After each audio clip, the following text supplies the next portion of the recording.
Hola, ¿qué tal? Ya estamos aquí de nuevo en nuestro programa. ¿Cómo estás? Muy bien, ¿qué tal estás? Muy bien, fenomenal. ¿Lista para el nuevo programa? Lista. Estupendo, fenomenal. Pues estábamos hablando la última vez de cómo, pues... desaprendemos, Exactamente. Deberíamos desaprender muchos valores adquiridos. Sí, correcto. Porque la sociedad ha cambiado, el conocimiento ha cambiado. Sí. Y ahora muchas cosas que dábamos por ciertas, pues ahora vemos que eran erróneas. Sí. Y la verdad es que, yo tengo muchísimos años y ha sido en los últimos años cuando he adquirido la información de que todo lo que había aprendido a lo largo de mi vida estaba equivocado. Es muy fuerte, ¿eh? Sí, no, es tremendo.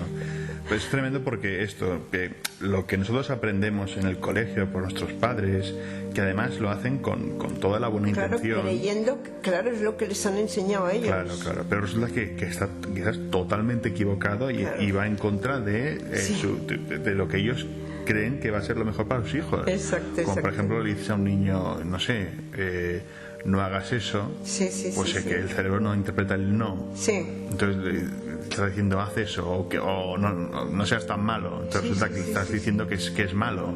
Sí. Entonces también esto, cómo las palabras le pueden afectar a una persona. Pero volviendo un momento al tema de pues cómo ha cambiado todo, cómo cambia constantemente, yo creo que tres ejemplos muy gráficos es en la ciencia, cuando a ti te enseñan una cosa y resulta que mañana es totalmente distinta. Entonces el clásico ejemplo es cuando todo el mundo pensaba que la Tierra era plana. Entonces, claro, evidentemente, todo el mundo dice, sí, es que la Tierra es plana porque tú ves el horizonte y ahí acaba. Entonces, ¿por qué va a ser redonda, no? Entonces, pues la creencia y toda la ciencia y todo, pues decía que que efectivamente era plana. Entonces, un buen día hubo alguien que dijo, pues no es plana, es redonda. Entonces, pues empezaron a investigar y sí, se dieron cuenta de que efectivamente es redonda. Entonces luego salió otro señor y dijo, es que además no solamente es redonda, sino que no es el centro del universo, sino que gira en torno al Sol.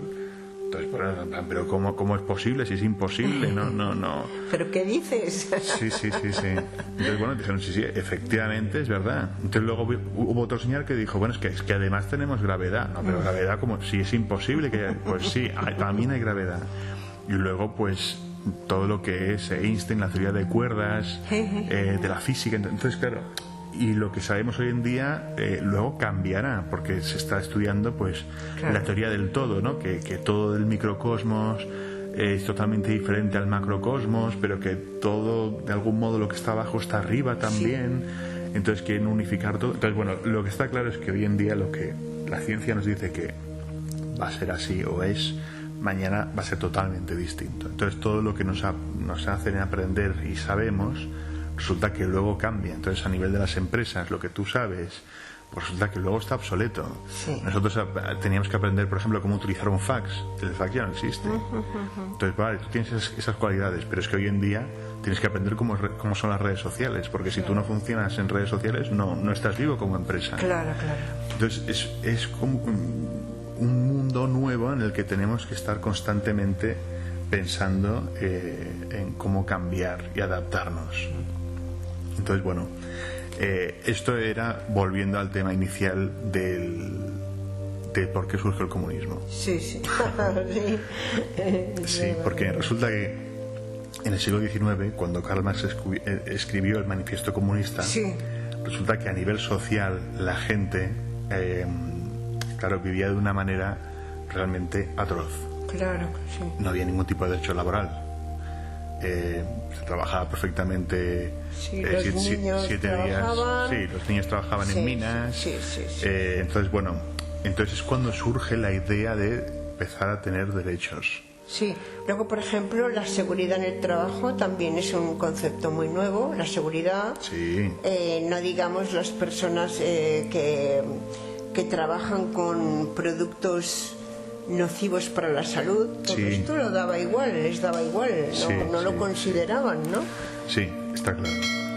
Y de ahí surge el Manifiesto Comunista, que defiende, en teoría, como una sociedad idílica debería ser, en el que todo el mundo pues tiene mismos derechos y obligaciones. Sí, sí, sí, sí. Pero Karl Marx no dejó de ser un teórico, claro, nunca llegó a ser un práctico. Luego en la práctica no ha resultado.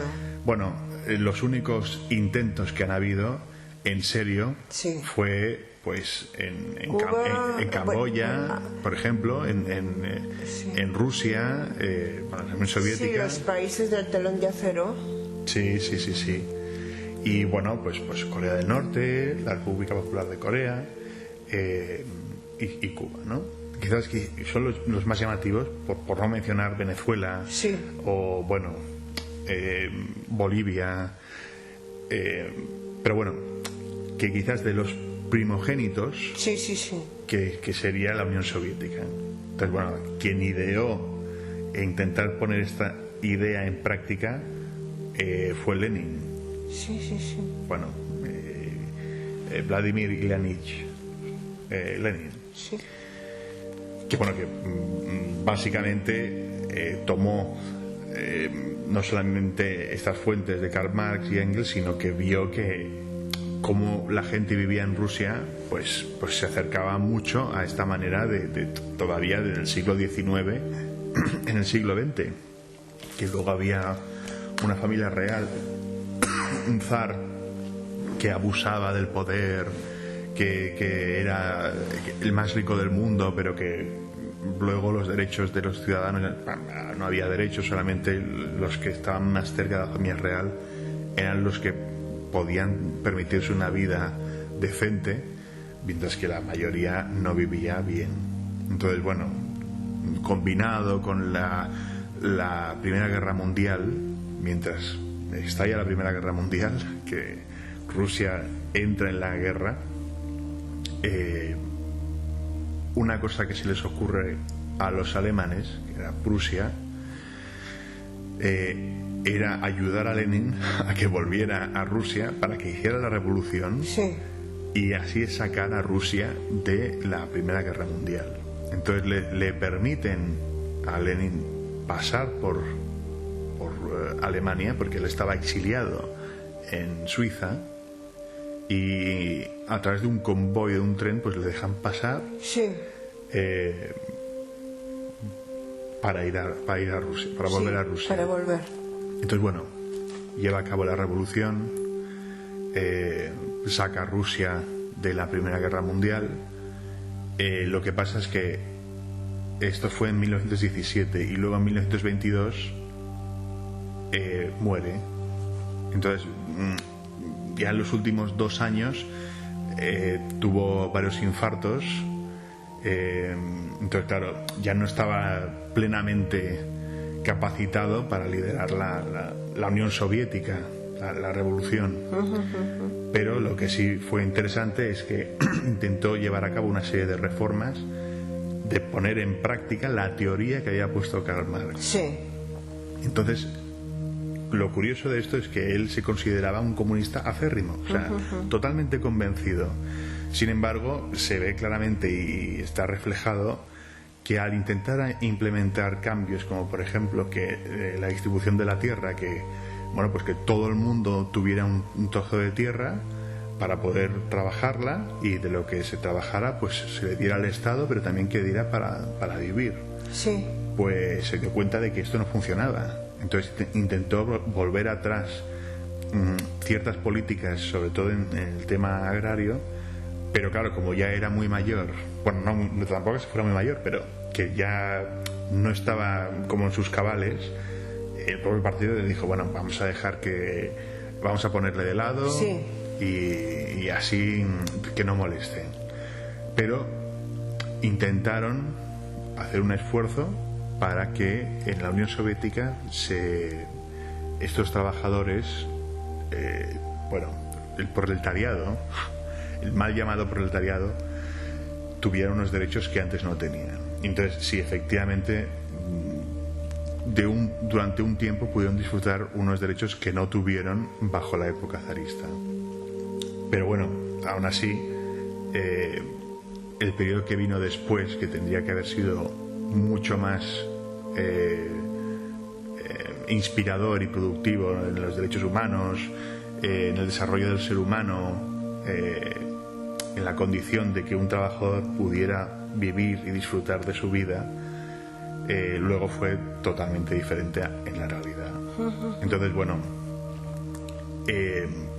lo que claro sucedió fue que intentaron a marchas forzadas, sobre todo Stalin, que fue el que sucedió a Lenin, reinventar la Unión Soviética en un corto espacio de tiempo, debido a que creían que iba a haber una Segunda Guerra Mundial, que efectivamente fue así. Sí. Entonces, pero aún así le permitió prepararse antes, lo cual le ayudó mucho a ganar la guerra después, evidentemente, ¿no? Pero que aun con todo, ellos mismos, la Unión Soviética, los dirigentes, admitieron que no llegaron al nivel que ellos esperaban llegar del idealismo comunista para que todo el mundo fuera utópicamente igual. Y se consideran socialistas, se consideran Unión de Repúblicas Soviéticas, o sea, Unión de Repúblicas Socialistas Soviéticas. O sea, que ni siquiera llegaron al poder de decir que eran comunistas, porque el socialismo era el paso previo al comunismo. Entonces, que aspiraban a serlo. Entonces, nunca se consideraron que pudieron alcanzar plenamente el comunismo. Vamos a dejarlo aquí por hoy. Creo que da para mucho de qué hablar. Súper interesante. Y lo hablamos en el próximo programa. Muy bien, hasta la próxima. Hasta la próxima. Si te ha gustado el programa, suscríbete y dale a like. Y no te olvides darle a la campanita para no perderte ningún episodio. Nos vemos en el próximo programa. Chao.